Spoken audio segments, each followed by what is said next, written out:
having a hard time recording this. I don't know why.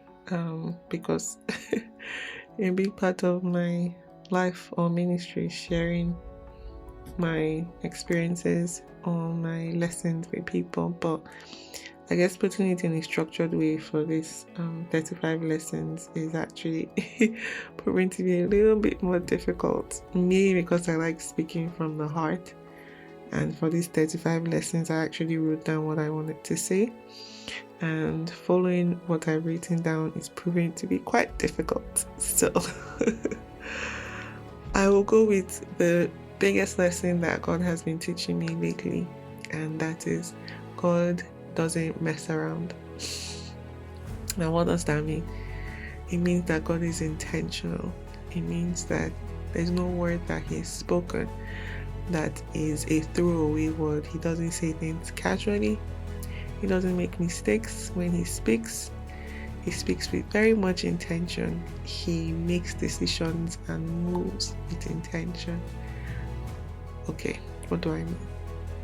I was speaking with one of my friends yesterday, and we realized that before that idea came to be, God had given her a different idea to hold an event. And from that event came the idea to create something.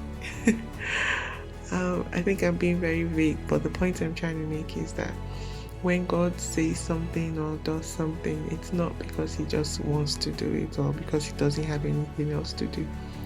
So when He says something to you, or when you read something in the Bible, or when you feel a worship music in your spirit, or whatever it is that you know is from God, take it to heart. Hold on to it and ask Him to reveal to you all that He wants to reveal to you. The second lesson is that narratives are such a big influence on our lives. Narratives meaning the stories that we tell ourselves, or the stories that other people have told us that we've taken as our reality, right? If you have been abused, for instance, sexually abused, you start to think that perhaps you're to blame, you're responsible for this abuse that happened to you. You start to think that that's your lot in life. And instead of avoiding certain situations that will create more abuse in your life, you just kind of go along with it because you think it's your lot in life. Do you understand what I'm saying? Narratives are powerful. It is not your fault when a false narrative has been told to you, but at some point, you have to take responsibility for whether or not you continue to believe that narrative.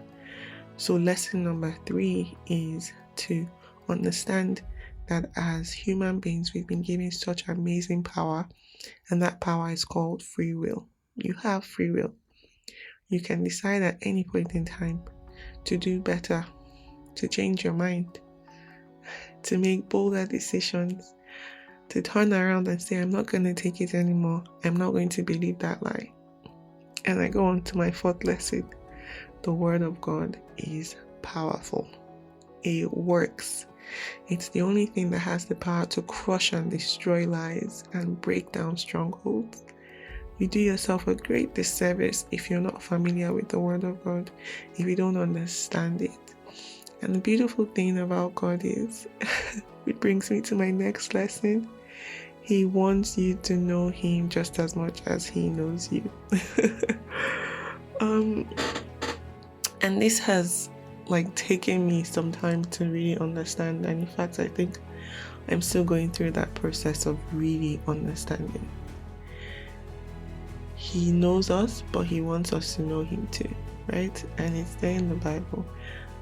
It's the honor of, I think, God to conceal a matter, and it's the honor of kings to search the matter. So everything that happens is an opportunity for us to draw closer to Him.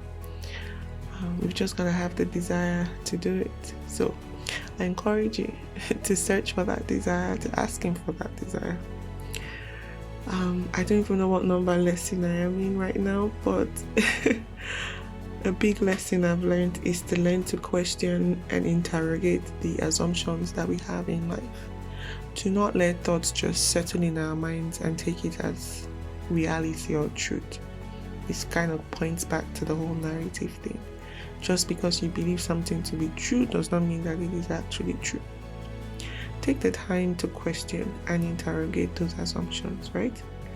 Yes, even the ones about God that may have been passed down culturally, traditionally.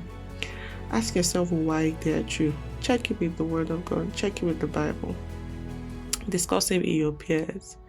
Go to the source and evaluate it until the truth is revealed, until your own conviction is steady.